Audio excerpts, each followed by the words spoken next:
আসসালামু আলাইকুম সবাইকে। আমি জান্নাতুল তাবাসসুম। আজকে আমরা অধ্যায় ৫ এর বেসিক কনসেপ্ট নিয়ে এসেছি। আজকে আমাদের টপিক হচ্ছে উদ্ভিদের খনিজ পুষ্টি এবং উপাদান। তাহলে আমরা আজকে উদ্ভিদের খনিজ পুষ্টি নিয়ে আলোচনা করব, যেখানে প্রত্যেকটা পুষ্টি উপাদানের কাজ কি এবং সেগুলোর অভাব হলে উদ্ভিদে কি ধরনের রোগ লক্ষণ দেখা যায় সেটাও জানবো। আচ্ছা, প্রথমত আমরা আগে জানবো যে উদ্ভিদের খনিজ পুষ্টি উপাদান কাকে বলে। হ্যাঁ, উদ্ভিদের খনিজ পুষ্টি উপাদান হচ্ছে সেই পুষ্টি উপাদানগুলো যেগুলো ছাড়া উদ্ভিদের বৃদ্ধি হবে না। অর্থাৎ উদ্ভিদের বৃদ্ধির জন্য, উদ্ভিদের স্বাভাবিক কাজকর্মের জন্য, বিপাকীয় কাজের জন্য যেই সকল উপাদান প্রয়োজন আছে, যে সকল পুষ্টি উপাদান প্রয়োজন, সেগুলোই কিন্তু উদ্ভিদের খনিজ পুষ্টি। এবং উদ্ভিদ তার বৃদ্ধি, শারীরবৃত্তীয় কাজ, পরিপুষ্টির জন্য যেসব উপাদান মাটি থেকে গ্রহণ করে সেগুলোকে বলা হয় উদ্ভিদের খনিজ পুষ্টি। এখন এই পুষ্টি উপাদান কয়টা? এই পুষ্টি উপাদান হচ্ছে মোট 16টা। কয়টা? 16টা। এখন এই 16টা পুষ্টি উপাদান উদ্ভিদের অবশ্যই লাগে।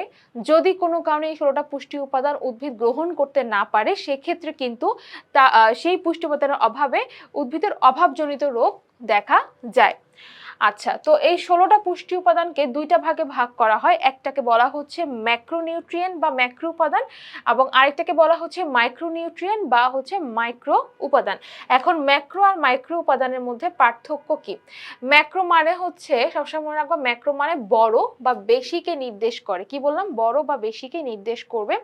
তাহলে এই পুষ্টি উপাদানটা প্রয়োজন আছে, তবে এই পুষ্টি উপাদানটা হচ্ছে বেশি পরিমাণে প্রয়োজন। আর মাইক্রোনিউট্রিয়েন্ট, মাইক্রো মানে হচ্ছে কম বা কি ছোট, এটা হচ্ছে কম পরিমাণে প্রয়োজন। তাহলে যে সকল পুষ্টি উপাদান উদ্ভিদের জন্য বেশি পরিমাণে প্রয়োজন হয় তাকে বলা হয় ম্যাক্রোনিউট্রিয়েন্ট বা ম্যাক্রো উপাদান। এটা হচ্ছে 9টা।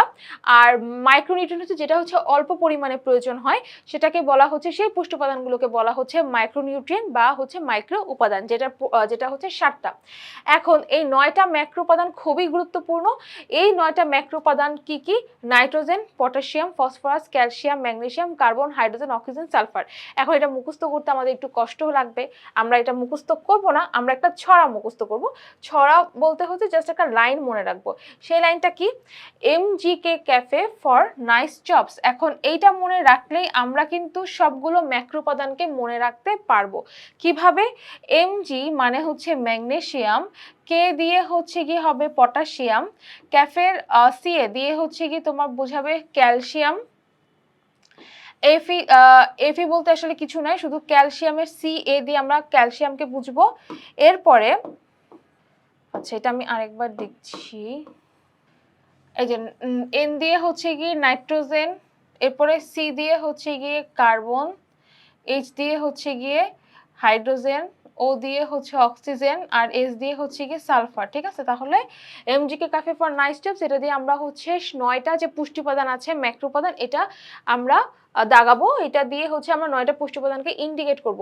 আর বাকি যে 7টা পুষ্টি উপাদান রয়েছে, যেটা আমরা জানি, বাকি 7টা কোনটা তুমি দেখবে যে অপশনে তোমাকে বলবে যে নিচের কোনটা মাইক্রো উপাদান বা নিচের কোনটা ম্যাক্রো উপাদান। তো তুমি যদি ম্যাক্রো উপাদান ভালো করে তটস্থ করে ফেলো, তাহলে এগুলো ছাড়া যা থাকবে সেগুলো কিন্তু মাইক্রো উপাদান হবে। কোনগুলো? Zinc, manganese, molybdenum, boron, copper, chlorine, আর হচ্ছে কি আয়রন বা লৌহ। এটা হচ্ছে অল্প পরিমাণে প্রয়োজন হয়। ঠিক আছে, আচ্ছা, এখন আসি, এই পুষ্টি উপাদানগুলোর কাজ তোমাকে পড়তে হবে এমসিকিউর জন্য, সাথে অভাবজনিত লক্ষণগুলো পড়তে হবে। এখন এদের কাজ কি? প্রত্যেকটা উপাদানের কাজ তোমার জানতে হবে। তোমাদের বইতে যে কয়টা দেয়া আছে সেই কয়টার কাজ এবং অভাবজনিত লক্ষণ আমি এগুলো একসাথে করেছি, যাতে তোমরা একবারই পড়াটা কমপ্লিট করে ফেলতে পারো। প্রথমত হচ্ছে আমরা কাজ বা ভূমিকা পড়ব। প্রথমে আমরা হচ্ছে নাইট্রোজেনটা সম্পর্কে জানবো। নাইট্রোজেনটা খুবই গুরুত্বপূর্ণ উদ্ভিদের জন্য। নাইট্রোজেনের কাজ আগে জানবো। নাইট্রোজেনের কাজ কি? নাইট্রোজেন দিয়ে কি তৈরি হয়? এই যে আমরা যে নিউক্লিক অ্যাসিড সম্পর্কে পড়েছিলাম, নিউক্লিক অ্যাসিড যেমন ডিএনএ, আরএনএ, এগুলো হচ্ছে নিউক্লিক অ্যাসিড। এগুলো তৈরি করার জন্য অবশ্যই নাইট্রোজেন প্রয়োজন।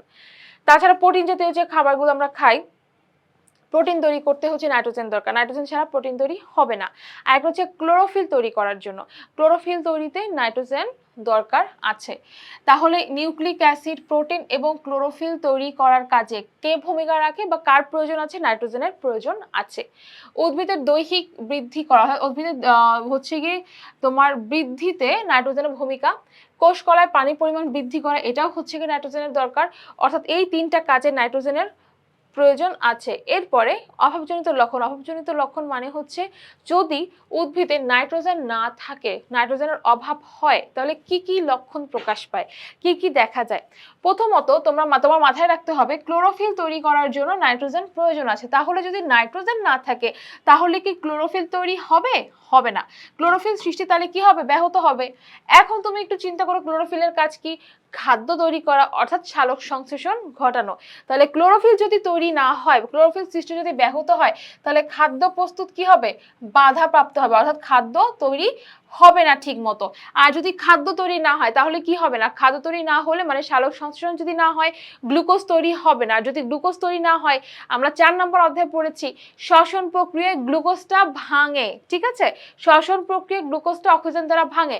তাহলে গ্লুকোজ যদি তৈরি না হয় তাহলে কিন্তু শ্বসন প্রক্রিয়াও বিঘ্ন ঘটবে। আর যদি শ্বসন প্রক্রিয়া বিঘ্ন ঘটে, শ্বসন প্রক্রিয়ার মাধ্যমে কি হয়? শক্তি নির্গমন হয় বা শক্তি নির্গত হচ্ছে, এই শক্তি নির্গমন হ্রাস পাবে। তাহলে আলটিমেটলি নাইট্রোজেন যদি না থাকে, নাইট্রোজেনের যদি অভাব হয়, তাহলে সেক্ষেত্রে ক্লোরোফিল সৃষ্টি ব্যাহত হবে। ক্লোরোফিল সৃষ্টি যদি ব্যাহত হয়, খাদ্য তৈরি হবে না, অর্থাৎ খাদ্য প্রস্তুত বাধাপ্রাপ্ত হবে। খাদ্য যদি তৈরি না হয় মানে গ্লুকোজ যদি তৈরি না হয়, তাহলে শ্বসন প্রক্রিয়া বিঘ্ন ঘটবে, কারণ তখন কোনো শক্তি উৎপাদনই হবে না, অর্থাৎ শক্তি নির্গমন হ্রাস পাবে। তাহলে তুমি যদি একটা জিনিস মাথায় রাখো তাহলে এটার কনসিকুয়েন্সেস মনে রাখতে তোমার ইজি হবে। এরপরে দেখো ক্লোরোসিস সৃষ্টি হয়। ক্লোরোসিস মানে হচ্ছে গিয়ে গাছের সবুজ পাতা যখন ধীরে ধীরে হলুদ হয়ে যায়। এখন ক্লোরোফিলের কাজ কি? ক্লোরোফিল কি? গাছের পাতার রং কি করে? সবুজ করে। তাহলে যদি ক্লোরোফিল তৈরি না হয়, অর্থাৎ নাইট্রোজেন যদি অভাব হয়, তাহলে ক্লোরোফিল তৈরি বাধাপ্রাপ্ত হবে। আর ক্লোরোফিল তৈরি বাধাপ্রাপ্ত হওয়া মানে কি? ক্লোরোফিল হচ্ছে গিয়ে তোমার গাছের পাতা সবুজ করে, তাহলে ক্লোরোফিল যদি তৈরি না হয় তাহলে গাছের পাতা সবুজ হচ্ছে না, সেটা কি হয়ে যাচ্ছে? হলুদ হয়ে যাচ্ছে। অর্থাৎ ক্লোরোসিস সৃষ্টি হয় এবং এটার ফলে কোষের বৃদ্ধি, বিভাজন এই সব কিছুই হ্রাস পাবে। কারণ কি? কারণ হচ্ছে গিয়ে প্রোটিনের কাজ হচ্ছে উদ্ভিদের দৈহিক বৃদ্ধি ঘটানো, হ্যাঁ? তা দৈহিক বৃদ্ধি করা বা দৈহিক বৃদ্ধি ঘটানো যদি না হয়, তার মানে কোষের বৃদ্ধিটাও ব্যাহত হচ্ছে, সাথে কোষ বিভাজনও হচ্ছে না। আর যদি কোষের বৃদ্ধি না হয় তাহলে কি সেই উদ্ভিদটা লম্বা হবে? সেই উদ্ভিদের বৃদ্ধিটা কি হবে? হবে না। তার মানে উদ্ভিদের বৃদ্ধিটা তখন কমে যাবে। তাহলে ক্লোরোসিস যদি হয় তখন সেই ক্ষেত্রে কোষের বৃদ্ধি ও বিভাজনও হ্রাস পাবে, আর উদ্ভিদের বৃদ্ধিও তখন কি হয়ে যাবে? হ্রাস পাবে। কারণ আমরা জানি নাইট্রোজেনের কাজই হচ্ছে কোষের বৃদ্ধি ঘটানো, কোষের বিভাজন ঘটানো এবং উদ্ভিদের দৈহিক বৃদ্ধি করা, ঠিক আছে? আচ্ছা, এখানে দেখো আমি দুটো সংকেত লিখেছি, ক্লোরোফিল এ আর ক্লোরোফিল বি নামে দুইটা ক্লোরোফিল অণু রয়েছে। তো ক্লোরোফিল এর সংকেত যেরকম, ক্লোরোফিল বি সংকেত একদম কাছাকাছি, শুধু কিছুটা জায়গায় চেঞ্জ আছে। যেমন দেখো ক্লোরোফিল এতে হাইড্রোজেন হচ্ছে 72 আছে, কিন্তু বিতে হচ্ছে হাইড্রোজেন 70, অক্সিজেন আবার এতে হচ্ছে 5টা আর অক্সিজেন 6টা আছে হচ্ছে বিতে, মানে ক্লোরোফিল বিতে। কিন্তু তুমি একটু সংকেতটা ভালো করে দেখো, সংকেতটা লেখার উদ্দেশ্য হচ্ছে কি কি মৌলিক উপাদান দিয়ে ক্লোরোফিল অণু তৈরি হয়। কি কি বলতো? কার্বন, হাইড্রোজেন, অক্সিজেন, নাইট্রোজেন আর হচ্ছে ম্যাগনেসিয়াম। তার মানে কি? তার মানে দাঁড়াচ্ছে যদি ম্যাগনেসিয়াম না থাকে ক্লোরোফিল তৈরি হবে না, বা নাইট্রোজেন না থাকে তাহলে ক্লোরোফিল অণু তৈরি হবে না। কথা বুঝতে পেরেছো? এই জন্য এখানে আমি লিখলাম, কারণ নাইট্রোজেনের বৈশিষ্ট্য মানে একটা কাজে হচ্ছে ক্লোরোফিল তৈরি করা, তার মানে নাইট্রোজেন যদি না থাকে ক্লোরোফিল তৈরি হবে না। একইভাবে ম্যাগনেসিয়ামের প্রথম কাজটা দেখো, ক্লোরোফিল অণু সৃষ্টি। তার মানে কি? ক্লোরোফিল অণু তৈরি করাও ম্যাগনেসিয়ামের একটা গুরুত্বপূর্ণ কাজ। তারপরে ক্লোরোফিল অণু তৈরি হবে না যদি না ম্যাগনেসিয়াম উদ্ভিদ না পায়। আর হচ্ছে শ্বসন ক্রিয়ায় সাহায্য করে। শ্বসন ক্রিয়া হচ্ছে সবাত শ্বসন, যেহেতু উদ্ভিদের কথা বলা হচ্ছে এখানে কোনো অবাত শ্বসন হবে না। সবাত শ্বসন অর্থাৎ অক্সিজেনের সাহায্যে উদ্ভিদ খাদ্য তৈরি করবে, শক্তি তৈরি করবে। তো তাহলে এই শ্বসন প্রক্রিয়ায় ম্যাগনেসিয়াম কাজ করবে। এখন যদি অভাব হয়, কোনো একটা উদ্ভিদ ম্যাগনেসিয়ামের অভাব হলো, তাহলে কি হচ্ছে? অবশ্যই প্রথম অভাবজনিত লক্ষণ হচ্ছে ক্লোরোফিল সংশ্লেষিত হয় না। সংশ্লেষিত হওয়া মানে তৈরি হয় না, কারণ ম্যাগনেসিয়াম না থেকে ক্লোরোফিল কোত্থেকে তৈরি হবে? হবে না। তাহলে ক্লোরোফিল সংশ্লেষিত হয় না। এরপরে কি হয়? এরপরে হচ্ছে যেহেতু সংশ্লেষিত হয় না, তার মানে পাতার রংটা কি হয়ে যাচ্ছে? হলুদ হয়ে যাচ্ছে, সবুজ হবে না। তখন কি হয়? ক্লোরোসিস হয়। ক্লোরোসিস মানে হচ্ছে যে ওইটাই, যে গাছের পাতা সবুজ হয় না, হলুদ হতে শুরু করে। তবে এখানে হচ্ছে মধ্যশিরায় বেশি হয়। অর্থাৎ এই যে যদি আমি পাতার কথা চিন্তা করি, পাতার এই যে মাঝখানের যে অংশটা থাকে এই জায়গাটাতে হচ্ছে এটাকে মধ্যশিরা বলে, এইখানে ক্লোরোসিস বেশি হবে, অর্থাৎ এই জায়গাটাতে পাতার রং একটু বেশি হলুদ হবে। আর এই কারণে ক্লোরোফিল যদি তৈরি না হয় তাহলে কিন্তু সেক্ষেত্রে সালোক সংশ্লেষণ তৈরি হবে না, সালোক সংশ্লেষণ হবে না, অর্থাৎ এখানে বাধাগ্রস্ত হবে। তাহলে একটার সাথে আরেকটা রিলেটেড, তার মানে তুমি এটা মাথায় সেট করে নিবা, তুমি যদি এই সংকেতটা মনে রাখো তাহলে তোমার মনে থাকবে ম্যাগনেসিয়ামের কাজ হচ্ছে ক্লোরোফিল অণু তৈরি করা। যদি ম্যাগনেসিয়াম না থাকে ক্লোরোফিল তৈরি হবে না, অর্থাৎ তখন ক্লোরোসিস হবে, মানে গাছের পাতা সবুজ হবে না, কিন্তু এটা মধ্যশিরা একটু বেশি হয়, মানে গাছের পাতার যে মধ্যশিরা সেখানে পাতার হলুদ রংটা একটু বেশি হবে এবং এর ফলে সালোক সংশ্লেষণ কিন্তু ব্যাহত হবে। তাহলে তুমি যখন কাজের সাথে সাথে অভাবজনিত লক্ষণটা পড়বা, তোমার একই সাথে কিন্তু দুইটা পড়া হয়ে যাচ্ছে। এরপরে দেখো পটাশিয়াম, পটাশিয়ামটা খুব বেশি গুরুত্বপূর্ণ তোমাদের জন্য। আর হচ্ছে কি যে নাইট্রোজেনটা খুবই গুরুত্বপূর্ণ, নাইট্রোজেন, ম্যাগনেসিয়াম, পটাশিয়াম তিনটে কিন্তু খুব গুরুত্বপূর্ণ। আচ্ছা ফসফরাসটা গুরুত্বপূর্ণ, আসলে সবগুলোই গুরুত্বপূর্ণ, তবে এই চারটা থেকে এমসিকিউ আসার সম্ভাবনা সবচেয়ে বেশি থাকে। প্রথমত হচ্ছে পটাশিয়ামের কাজ হলো জৈবিক ক্রিয়া বিক্রিয়ার সহায়ক। উদ্ভিদের দেহে যে ধরনের জৈবিক ক্রিয়া বিক্রিয়া হয়, অর্থাৎ সালোক সংশ্লেষণ, শ্বসন, মাটি থেকে পানি, খনিজ লবণ গ্রহণ, এগুলো বিভিন্ন জৈবিক ক্রিয়া বিক্রিয়া, এগুলোর সহায়ক হিসেবে পটাশিয়াম কাজ করে। তাছাড়া হচ্ছে পত্ররন্ধ্র খোলা ও বন্ধে সাহায্য করে। পত্ররন্ধ্রের পদ দিয়ে মনে রাখবা পটাশিয়াম, পটাশিয়ামের একটা কাজ, পাতার মধ্যে যে ক্ষুদ্র ক্ষুদ্র ছিদ্র আছে এটাকে পত্ররন্ধ্র বলে, এই পত্ররন্ধ্র খোলা এবং বন্ধ করাতে সাহায্য করবে।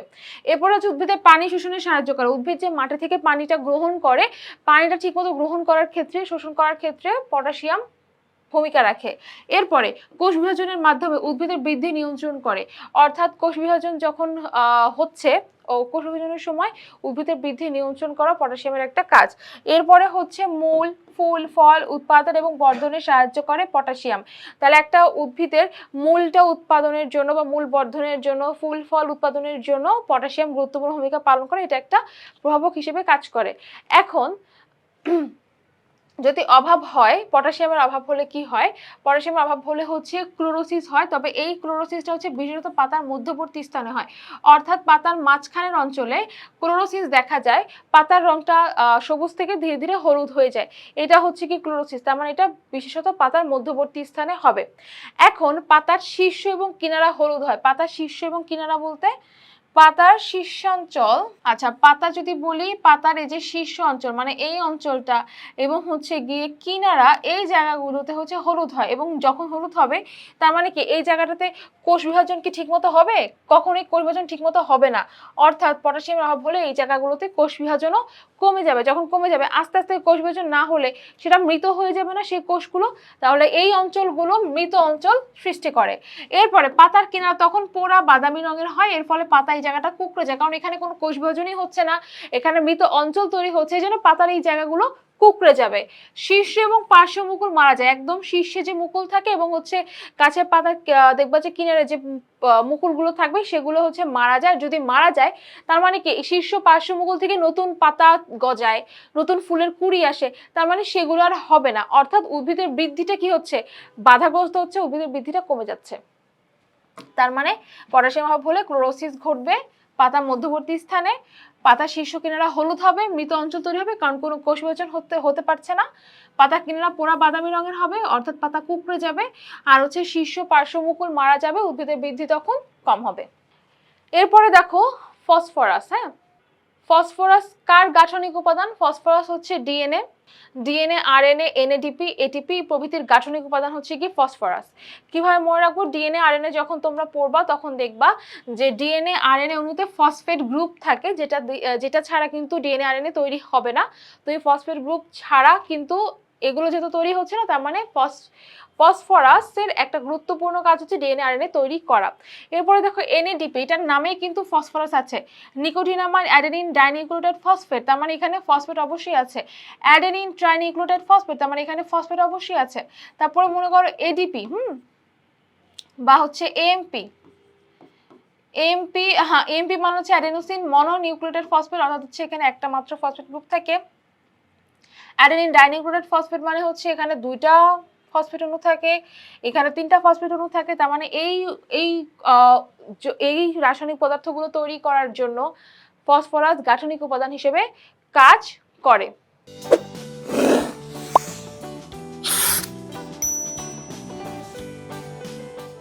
পরের কাজ দেখো, মূলের বৃদ্ধিতে সহায়তা করা, অর্থাৎ হচ্ছে মূলের বৃদ্ধির জন্য ফসফরাসের প্রয়োজন আছে।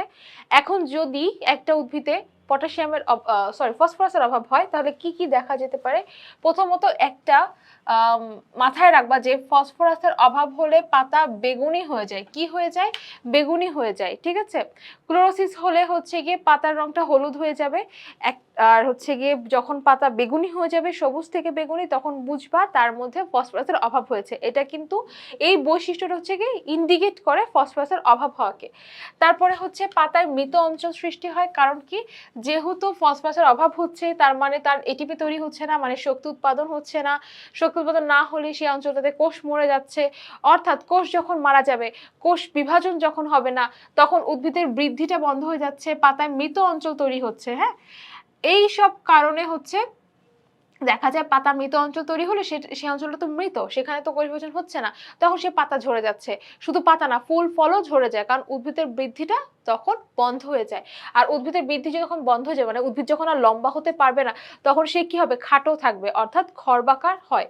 তাহলে ফসফরাসের অভাবজনিত লক্ষণ কি কি? বেগুনি হয়ে যাবে পাতা, পাতায় মৃত অঞ্চল তৈরি হবে, কারণ সেখানে কোষ বিভাজন হচ্ছে না, শক্তি উৎপাদন হচ্ছে না। ফলে পাতা, ফুল, ফল ঝরে যাবে, উদ্ভিদের বৃদ্ধিটা বন্ধ হয়ে যাবে। সাথে হচ্ছে উদ্ভিদের বৃদ্ধি যখন বন্ধ হয়ে যাচ্ছে, তখন উদ্ভিদটা খর্বাকার হবে, মানে খাটো হবে। এরপরের পুষ্টি উপাদানটা হচ্ছে আয়রন। আয়রনের কাজ কি? প্রথমত হচ্ছে সাইটোক্রোমের সাংগঠনিক উপাদান। এটা হচ্ছে গিয়ে সবাত শ্বসনের 4 নাম্বার যে ধাপটা রয়েছে, ইলেকট্রন প্রবাহ তন্ত্র, সেখানে সাইটোক্রোমটা মূলত ইলেকট্রনটাকে প্রবাহিত করতে সাহায্য করে। তো তোমরা ইন্টারউটলেট আরো ডিটেলসে পড়বা। এই সাইটোক্রোম তৈরি করার জন্য আয়রনের প্রয়োজন আছে, তার মানে আয়রন ছাড়া সাইটোক্রোম তৈরি হবে না। আচ্ছা, তাহলে কি, যেহেতু আমি এখানে একটু আগে বলেছি সবাত শ্বসন, তার মানে অবশ্যই এই আয়রন শ্বসনে সাহায্য করবে। এবং ক্লোরোফিল সৃষ্টিতে ভূমিকা আছে, তার মানে ক্লোরোফিল সৃষ্টি করতে আয়রনও হেল্প করে থাকে, সরাসরিভাবে না করলে ইনডাইরেক্টলি হেল্প করে থাকে। তাহলে যদি কোনো একটা উদ্ভিদে আয়রনের অভাব হয় তাহলে কি হবে? তখন তার এই ক্লোরোফিলটা তৈরি হবে না, ঠিকমতো তৈরি হবে না। ক্লোরোফিল ঠিকমতো তৈরি না হলে তার কি হচ্ছে? গাছের যে সবুজ রং, গাছের পাতার যে সবুজ রং হওয়ার কথা, সেই সবুজ রংটা না হয়ে হলুদ হয়ে যেতে পারে, হালকা হয়ে যেতে পারে। তাহলে ক্লোরোসিস অবশ্যই হবে। সেটা কোথায় হয়? পাতার সরু শিরার মধ্যবর্তী স্থানে। পাতার আমি যদি শিরার কথা চিন্তা করি, এটা হচ্ছে কি মধ্য শিরা, এর মাঝখানে এরকম সরু সরু শিরা রয়েছে, এর মধ্যবর্তী স্থানে তোমার কি হবে? ক্লোরোসিস দেখা দিবে। তাছাড়া কচি পাতার রং হালকা হয়, অর্থাৎ কচি পাতার রংটা যেহেতু সবুজ হয়, একদম কচি পাতা দেখবা গাঢ় সবুজ বর্ণের, কিন্তু সেটা গাঢ় সবুজ বর্ণের না হয়ে হালকা হয়ে যায়। কাণ্ড দুর্বল হবে এবং ছোট হয়ে যাবে এবং পাতা বিবর্ণ হয়ে যাবে, অর্থাৎ পাতার যে গাঢ় সবুজ বর্ণ থাকার কথা সেটা আর দেখা যাবে না। তাহলে আয়রনের অভাবে এই 4টা লক্ষণ আমরা দেখতে পাই। এর পরেরটা দেখো, ক্যালসিয়াম। হ্যাঁ, ক্যালসিয়াম হচ্ছে তোমরা দেখবা যে ক্যালসিয়ামের অভাবজনিত লক্ষণ দেওয়া আছে, তবে ক্যালসিয়ামের কাজ এবং অভাবজনিত লক্ষণ এদেরকে খুব সুন্দর আলাদা করা যায়, আলাদা করে এখানে উপস্থাপন করেছি। ক্যালসিয়ামের কাজ হচ্ছে মাইটোকন্ড্রিয়া এবং এন্ডোপ্লাজমিক রেটিকুলামের স্বাভাবিক কার্যক্রমে সাহায্য করা। এই যে আমাদের কোষের ভিতরে যে মাইটোকন্ড্রিয়া থাকে, মাইটোকন্ড্রিয়ার কাজ কি? কোষের হচ্ছে শক্তি উৎপাদন করা। যে আমরা যে খাবারটা খাচ্ছি, সেটা উদ্ভিদ হোক বা প্রাণী হোক, এই খাবারটা তোমার হচ্ছে অক্সিজেনের সাহায্যে জারিত করে যে শক্তির উৎপাদন হচ্ছে, সেটা কোথায় হচ্ছে? মাইটোকন্ড্রিয়া হচ্ছে। তাহলে মাইটোকন্ড্রিয়ার স্বাভাবিক কাজকর্ম বজায় রাখার জন্য ক্যালসিয়ামের প্রয়োজন আছে। তাছাড়া এন্ডোপ্লাজমিক যে রেটিকুলাম আছে, সেটা তোমার তার কাজকর্ম স্বাভাবিক রাখার জন্য ক্যালসিয়ামের দরকার আছে। এখন যদি কোনো কারণে ক্যালসিয়ামের অভাব হয় উদ্ভিদে, তাহলে কি কি লক্ষণ দেখা যাবে? প্রথমত হচ্ছে মাইটোকন্ড্রিয়া অক্সিডেটিভ ফসফোরাইলেশন এবং এন্ডোপ্লাজমিক রেটিকুলামের প্রোটিন ট্রাফিকিং সিস্টেম বিপর্যস্ত হয়। আচ্ছা, অক্সিডেটিভ ফসফোরাইলেশন বলতে কি বোঝানো হয়? আমরা যে সবাত শ্বসন পড়েছি, সেই সবাত শ্বসনে ইলেকট্রন ট্রান্সপোর্ট সিস্টেমে যখন শক্তি উৎপাদন হচ্ছে, তখন সেই প্রক্রিয়াকে বলা হচ্ছে অক্সিডেটিভ ফসফোরাইলেশন, অর্থাৎ এটিপি যখন তৈরি হয়। এবং এন্ডোপ্লাজমিক রেটিকুলামের প্রোটিন ট্রাফিকিং সিস্টেম বলতে বোঝানো হয়েছে যে রাইবোজোমে, কোষের রাইবোজোমে যে প্রোটিনটা তৈরি হচ্ছে, সেই প্রোটিনটা স্থানান্তরিত করার প্রয়োজন হয়। সেই স্থানান্তরিত করার কাজে এন্ডোপ্লাজমিক রেটিকুলাম হেল্প করে, কারণ সেটা তো একা একা পরিবহন হতে পারবে না। কি হয়, এন্ডোপ্লাজমিক রেটিকুলাম এবং গোলজি বডি দুজন একসাথে মিলে হচ্ছে প্রোটিনটাকে ট্রান্সপোর্ট করে, প্রোটিনটা বিভিন্ন জায়গায় নিয়ে যায়, বিভিন্ন স্থানে পরিবাহিত করে। তো এই কাজটা করে এন্ডোপ্লাজমিক রেটিকুলাম। এই কারণে যদি ক্যালসিয়ামের অভাব হয় তাহলে যেমন মাইটোকন্ড্রিয়ার শক্তি উৎপাদনও হবে না, ঠিক একইভাবে এন্ডোপ্লাজমিক রেটিকুলামের মাধ্যমে প্রোটিনটাও ট্রান্সপোর্ট হবে না। সহজ ভাষায় এটাই, তোমরা যাতে মনে মনে থাকে তোমাদের, তাই এভাবে বুঝিয়ে বললাম। এরপরে দেখো, উদ্ভিদের বর্ধনশীল শীর্ষ অঞ্চল, অর্থাৎ যে অঞ্চলটা হচ্ছে খুব দ্রুত বৃদ্ধি পাবে সেই অঞ্চলটা তোমার হচ্ছে পাতার কিনারা বরাবর মারা যায়। তাহলে পাতার এই কিনারাটা হচ্ছে খুব মানে বর্ধনশীল অঞ্চল, শীর্ষ অঞ্চল। তো এই জায়গাটা মারা যাবে পাতার কিনারা বরাবর, এই অঞ্চলটা। পাতা তখন কুঁকড়ে যাবে, যেহেতু এখানে কোষ বিভাজন ঠিক মতো হচ্ছে না, এবং ফুল ফোটার সময় কি হবে, উদ্ভিদের কাণ্ড শুকিয়ে যায় এবং নেতিয়ে পড়ে। এরপরটা দেখো, সালফার।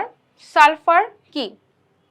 সালফার হচ্ছে এমন এক ধরনের উপাদান যেটা তোমার প্রোটিন তৈরি করে, হরমোন তৈরিতে অংশ নেয়, ভিটামিন তৈরিতে অংশ নেয়। তাহলে প্রোটিন, ভিটামিন এবং হরমোন তৈরির কাজে বা হরমোন তৈরির গাঠনিক উপাদান হিসেবে সালফার ভূমিকা রাখে এবং কোষের পানির সমতা রক্ষা করে, অর্থাৎ কোষের যে পানির ভারসাম্য রক্ষা করার প্রয়োজন, এখানে সালফারের ভূমিকা রয়েছে। এখন যদি সালফারের অভাব হয় তাহলে কি রোগ হতে পারে বা কি লক্ষণ দেখা যায়? প্রথম যে লক্ষণটা তোমার চোখে পড়বে সেটা হচ্ছে পাতার লাল বেগুনি দাগ দেখা যায়। এটা অনেক এক্সেপশনাল যে পাতার মধ্যে দেখবা যে লাল লাল বেগুনি বেগুনি দাগ দেখা যায়, এটা হচ্ছে সালফারের অভাবে হয়। আরেকটা হচ্ছে ডাইব্যাক। অনেক সময় কয়ের জন্য প্রশ্ন আসে, ডাইব্যাক কি? এটা খুবই ইম্পর্টেন্ট একটা প্রশ্ন। ডাইব্যাক হচ্ছে যখন মূল কাণ্ড এবং পাতার শীর্ষ থেকে শুরু করে ধীরে ধীরে টিস্যু মারা যেতে থাকে, তখন ওই প্রক্রিয়াকে বলা হয় ডাইব্যাক। এটা সাধারণত সালফারের অভাবে হয়। যখন এই সংজ্ঞাটা আসবে পরীক্ষায় আমরা বলবো সালফারের অভাবে, বা তুমি বলবা যে সালফারের অভাবে যে প্রক্রিয়ায় যে মূল কাণ্ড পাতার শীর্ষ থেকে শুরু করে টিস্যু মারা যায় সেটাকে বলা হচ্ছে ডাইব্যাক।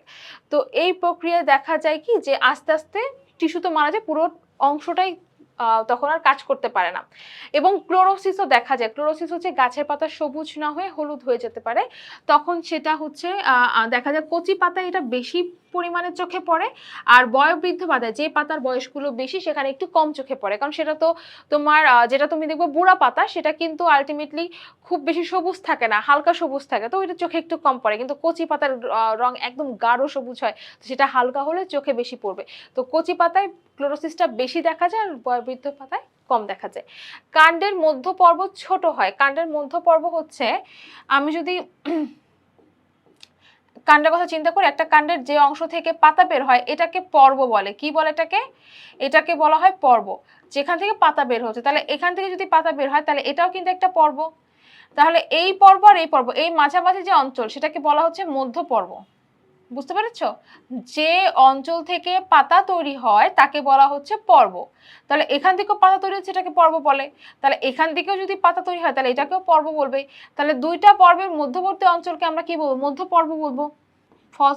সালফারের অভাব হলে কি হয়, এই কাণ্ডের মধ্য পর্বটা ছোট হয়, অর্থাৎ এখানে মধ্য পর্ব যে বড় হওয়ার কথা সেটা না হয়ে ছোট ছোট মধ্য পর্ব হয়। ফলে কি হয়, যখন পাতার মধ্যে দূরত্ব কম থাকবে তখন গাছটা খর্বাকৃতি হবে, অর্থাৎ খাটো হবে।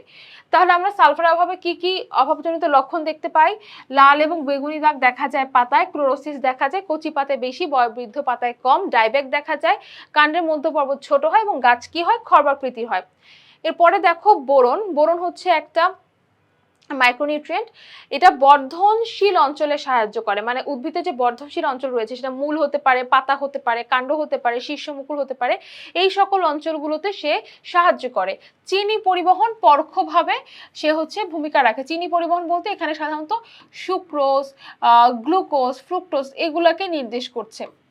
কোষকে দৃঢ়তা দিবে এবং বিপাক ক্রিয়া নিয়ন্ত্রক হিসেবে কাজ করবে।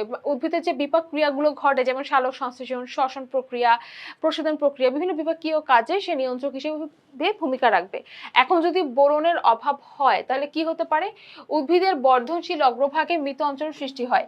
যেহেতু বর্ধনশীল অঞ্চলে হেল্প করে, তার মানে বোরনের অভাব হলে এই বর্ধনশীল অঞ্চলে আর হেল্প করতে পারবে না, সেই বর্ধনশীল অঞ্চলে কোষগুলো মৃত হবে, মানে কোষগুলো বিভাজিত হতে পারবে না, ফলে মৃত অঞ্চলের সৃষ্টি হয়। এরপরে দেখো ফুলের কুঁড়ির জন্ম ব্যাহত হয়। তোমাদের বলেছিলাম না যে অঞ্চলগুলো বর্ধনশীল সেটা কোনটা? ফুলের কুঁড়ি, যেটা ধীরে ধীরে বড় হবে, ফুল তৈরি হবে, ফল তৈরি হবে। তো ফুলের কুড়ি এটা বর্ধনশীল অঞ্চল, পাতার শীর্ষ বর্ধনশীল অঞ্চল। তো ফুলের কুড়ি যেহেতু বর্ধনশীল অঞ্চল, এটার জন্ম কি হবে? ব্যাহত হয়ে যাবে। কচি পাতার বৃদ্ধিটা তখন কমে যাবে, কারণ কচি পাতাও কিন্তু একটা বর্ধনশীল অঞ্চল, এটা কিন্তু খুব দ্রুত বৃদ্ধি পাবে, এটার বৃদ্ধিও কমে যাবে। পাতা বিকৃত হবে, কাণ্ড খসখসে হয়ে যাবে, ফেটে যাবে। ঠিক আছে। এবং হচ্ছে গিয়ে তোমার একটা উদাহরণ প্রায় এমসিকিউতে আসে, সেটা হচ্ছে কি আখের ক্ষেত্রে, আখ বা ইক্ষুর ক্ষেত্রে তোমার হচ্ছে ইক্ষুর যে চিনি পরিবহনে কোন পুষ্টি উপাদান ভূমিকা রাখে? উত্তর কি হবে? বোরন। কারণ কি চিনি বা আখ আমরা যেটা খাই সেটা কিন্তু পুরোটাই হচ্ছে কি তোমার চিনি, এইখান থেকে কিন্তু তোমার চিনি তৈরি হচ্ছে, এটার মধ্যে পুরোটাই হচ্ছে ফ্রুক্টোজ থাকে বা হচ্ছে গিয়ে তোমার গ্লুকোজ থাকবে। হ্যাঁ, এর পরেরটা হচ্ছে ম্যাঙ্গানিজ ক্লোরোপ্লাস্ট গঠন করে এবং সংরক্ষণ করে। ক্লোরোপ্লাস্ট যেটা হচ্ছে গিয়ে এক ধরনের প্লাস্টিক উদ্ভিদের পাতার মধ্যে থাকে, ক্লোরোপ্লাস্টের ভিতরে ক্লোরোফিল থাকে, যেটার জন্য উদ্ভিদের পাতা সবুজ রং ধারণ করে। তাহলে ক্লোরোপ্লাস্ট যেহেতু গঠন করে, তার মানে তোমার যদি ম্যাঙ্গানিজের অভাব হয় তাহলে ক্লোরোপ্লাস্ট গঠন করতে পারবে না। পাতায় হলুদ দাগ দেখা যাবে, তাহলে হলুদ দাগ দেখা যাবে কারো হবে? ম্যাঙ্গানিজের হবে। এটা কিন্তু একটা স্পেসিফিক আইডেন্টিফিকেশন। নতুন পাতাগুলো দুর্বল এবং ছোট হবে, কারণ তার তো ক্লোরোপ্লাস্টই তৈরি হবে না, তাহলে তার পাতাগুলো কি হবে? দুর্বল হবে এবং সাথে ছোটও হবে। এবং বৃদ্ধি কি হবে? ধীর গতিতে হবে, দ্রুত গতিতে সে বৃদ্ধি ঘটাতে পারবে না। এরপরে দেখো কপার। কপার হচ্ছে টমেটো সূর্যমুখী স্বাভাবিক বৃদ্ধি ঘটাতে হেল্প করে। এই দুটো উদ্ভিদের নাম মনে রাখবা, কারণ এমসিকিউতে এটা প্রশ্ন আসে। তারপরে শ্বসন প্রক্রিয়ায় কপারের ভূমিকা রয়েছে। পাতা নরম হবে এবং কোঁকড়ানো হবে, কাণ্ড দুর্বল হবে এবং সহজে এটা ভেঙে যায়। কাণ্ড যদি দুর্বল হয় সেটা তো সহজে ভেঙে যাবেই। ফুল এবং ফল ধরা কমে যাবে, অর্থাৎ একটা গাছের ফুল এবং ফল ধরার কথা যে পরিমাণে, সেটা না হয়ে এটার মানে তার পরিমাণে উৎপাদন ক্ষমতাটা কমে যায়। এরপরে দেখো মলিবডেনাম অণুজীব দিয়ে বায়বীয় নাইট্রোজেন সংবন্ধন। বাতাসে যে নাইট্রোজেন আছে সেটা সরাসরি উদ্ভিদের দেহে প্রবেশ করতে পারে না, তখন বাতাসের নাইট্রোজেনটা খুব সহজে উদ্ভিদের দেহে প্রবেশ করার জন্য অণুজীব প্রয়োজন হয় বা ব্যাকটেরিয়ার প্রয়োজন হয়। তখন শিকড় বাতাস থেকে নাইট্রোজেনটা নিয়ে উদ্ভিদের মূলে সংবন্ধন করে, ফলে সে উদ্ভিদ মাটি থেকে তোমার হচ্ছে মূল দিয়ে কি করে? নাইট্রোজেনটা গ্রহণ করতে পারে। তাহলে যদি মলিবডেনাম অভাব হয়, মলিবডেনাম এই কাজটা করতে হেল্প করে, তাহলে মলিবডেনামের অভাব হলে পাতা কি হচ্ছে? হলুদ বর্ণ হয়ে শুকিয়ে যাবে। কারণ কি এটা তো তোমার নাইট্রোজেন সংবন্ধন করতে পারছে না। নাইট্রোজেনের কাজ জানার জন্য আমাদের প্রথমে একটু তাকাতে হবে নাইট্রোজেনের কাজ কি। নাইট্রোজেনের কাজ হচ্ছে প্রোটিন ক্লোরোফিল সৃষ্টি করা। তার মানে যখন নাইট্রোজেনই সংবন্ধন করতে পারছে না মলিবডেনাম না থাকার কারণে, তার মানে পাতার রংটা হলুদ হয়ে যাবে, কারণ ক্লোরোফিল তৈরি করতে পারছে না। পাতার বর্ণ হলুদ হয়ে যায়, শুকিয়ে যায় এবং উদ্ভিদ কি হয়? খাটো হয়, উদ্ভিদের বৃদ্ধিটা থেমে যায়, কারণ কি? ওই যে কোষ বিভাজন ঠিক মতো ঘটাতে পারে না। এরপর দেখো ক্লোরিন। ক্লোরিন হচ্ছে সুগার বিটের মূল এবং কাণ্ডের বৃদ্ধির জন্য। এমন এক ধরনের বিট আছে যেগুলো হচ্ছে কি তোমার অনেক বেশি স্টার্চি হয়, অর্থাৎ হচ্ছে তোমার প্রচুর পরিমাণে তোমার মানে মাটির নিচে যেহেতু হয় এগুলো, এই বিটগুলো হচ্ছে সাধারণত অনেক বেশি খাদ্য সংগ্রহ করে রাখতে পারে। ঠিক আছে, সংগ্রহণ করে রাখতে পারে। তো এদের মূল এবং কাণ্ডের বৃদ্ধির জন্য তোমার ক্লোরিনের প্রয়োজন আছে। যদি ক্লোরিনের অভাব হয় তাহলে পাতার কিনারা শুকিয়ে যাবে, বাদামি হয়ে যাবে, পাতা ঝরে যাবে, উদ্ভিদ দুর্বল হয়ে যায় এবং সাথে পানি শোষণ এবং খাদ্য তৈরির ক্ষমতাও কমে যাবে। সুগার বিটের খাদ্য তৈরির ক্ষমতাটা বেশি, তার মানে যদি ক্লোরিনের অভাব হয় তাহলে খাদ্য তৈরির ক্ষমতাটা তখন কমে যাবে। তাহলে এখান থেকে আমরা সংক্ষেপে যে জিনিসটা পেলাম বলতো, সেটা কি? ক্লোরোফিল সৃষ্টিতে ভূমিকা রাখে এই তিনটা পুষ্টি উপাদান, নাইট্রোজেন, ম্যাগনেসিয়াম আর একটা হচ্ছে আয়রন, এগুলো ক্লোরোফিল সৃষ্টিতে ভূমিকা রাখে। আরেকটা হচ্ছে আমরা জানি ক্লোরোফিল সৃষ্টি যদি ব্যাহত হয় সেক্ষেত্রে গাছের পাতা সবুজ না হয়ে হলুদ হয়ে যায়, তো তার মানে ক্লোরোসিস হয়। কিন্তু ক্লোরোসিস হয় যেসব পুষ্টি উপাদানের অভাবে, সেখানে আমরা দেখতে পাচ্ছি পাঁচটা নাম। নাইট্রোজেনের অভাবে তো হয়ই, ম্যাগনেসিয়ামের অভাবে হবে, আয়রনের অভাবেও হবে, কিন্তু তার সাথে তোমার হচ্ছে পটাশিয়ামের অভাবেও হবে, সালফারের অভাবেও হবে। অর্থাৎ নাইট্রোজেন, ম্যাগনেসিয়াম, পটাশিয়াম, আয়রন এবং সালফার, এদের অভাবে ক্লোরোসিস দেখা যায়। আমরা এই পাঁচটা নাম মনে রাখবো, কারণ এটা যদি আমরা মনে রাখি তাহলে এমসিকিউতে আমাদেরকে কিন্তু কেউ আটকাতে পারবে না। আর সালফারের অভাবে কিন্তু তোমার ডাইব্যাক হয়, এটা মাথায় রাখতে হবে। ঠিক আছে, এটা ইম্পর্টেন্ট। এবং কোন পুষ্টি উপাদানের অভাবে পাতার রং বেগুনি হয়, কোনটার জন্য পাতা লাল এবং তোমার হচ্ছে বেগুনি দাগ দেখা যায়, পাতা এবং হলুদ দাগ পাতায় হচ্ছে হলুদ দাগ দেখা যাবে, এইগুলো স্পেসিফিক কিছু ওয়ার্ড আছে, এটা মনে রাখলেই তোমাদের পড়াটা কমপ্লিট। এটা তোমাদের বইতে লিখে রাখা আছে, তোমরা চাইলে তোমাদের মেইন বইতে সংক্ষেপে মনে রাখার জন্য লিখে রাখতে পারো। ঠিক আছে, তাহলে আশা করি আজকের ক্লাসে তোমরা এই যে পুষ্টি উপাদানের অভাবজনিত লক্ষণ, এবং এই পুষ্টি উপাদানগুলোর যে বিশেষ কাজ বা বিশেষ ভূমিকা এগুলো খুব ভালো করে বুঝতে পেরেছো। এই দুইটা দেখা যায় এই দুইটা পয়েন্ট কিন্তু মনে রাখা খুব কঠিন, অনেক একঘেয়ে লাগে, পড়াটা মনে থাকে না। তুমি যখন এই পুষ্টি উপাদানগুলোর কাজের সাথে তুমি যখন অভাবজনিত লক্ষণটা পড়বা, তখন যেটা হবে এইগুলো একসাথে পড়লে তোমার পড়াটা আরো ভালো মতো ক্লিয়ার হবে এবং পড়াটা অনেক ভালোভাবে মনে থাকবে। এই জন্য এগুলো একসাথে করা, এবং যখন তুমি কাজ করবা তার সাথে যদি তুমি অভাবজনিত লক্ষণ পড়ো, তাহলে কনসিকুয়েন্সেসটা বুঝতে পারবা যে এটার কারণে এটা হচ্ছে, এটা না থাকলে এটা হচ্ছে, এটা থাকলে এটা হবে। তো তাহলে তোমার পড়াটা কি হবে, ইজি হয়ে যাবে। তো আশা করি ক্লাসটা তোমরা অনেক ভালো করে বুঝতে পেরেছো। তোমাদের আজকের ক্লাসে বিদায় জানাচ্ছি। সবাই ভালো থাকবে, সুস্থ থাকবে। আল্লাহ হাফিজ সবাইকে।